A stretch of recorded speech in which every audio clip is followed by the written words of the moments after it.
நீங்கள் பார்த்துக் கொண்டிருப்பது நியூஸ் 21 செய்திகள். தமிழ்நாடு செய்திகளை உடனுக்குடன் தெரிந்து கொள்ள நியூஸ் 21 செய்திகளை பாருங்கள். உண்மை, உழைப்பு, உயர்வு. கடலூர் நடுவீரப்பட்டு கெடிலம் ஆற்றுப்பாலம் முழுகும் அளவிற்கு செல்லும் வெள்ளநீர். கடலூர் மாவட்டம் நடுவீரப்பட்டு கெடிலம் ஆற்றுப்பாலம் முழுகும் அளவிற்கு வெள்ளநீர் சென்று கொண்டுள்ளது. மேலும் இந்த பாலம் குறிஞ்சிப்பாடி நடுவீரப்பட்டு பாலூர் பன்ருட்டியை இணைக்கும் கெடிலம் ஆற்றுப்பாலம். இந்த பாலத்தின் ஆயுட்காலம் 50 ஆண்டுகள் முடிந்ததால் மேலும் புதிய பாலம் கட்டும் பணி நடைபெற்று வந்தது. இந்த நிலையில் வெள்ள நீர் அதிக அளவில் வந்து கொண்டிருப்பதால் பாலம் கட்டும் பணி தற்காலிகமாக நிறுத்தி வைக்கப்பட்டுள்ளது.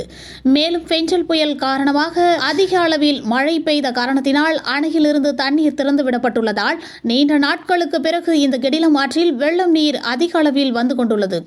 மேலும் இதனால் கெடிலம் ஆற்று பாலம் மூழ்கும் அளவிற்கு தண்ணீர் வந்து கொண்டுள்ளது. நியூஸ் 21 செய்திகளுக்காக கடலூர் செய்தியாளர் முருகானந்தம்.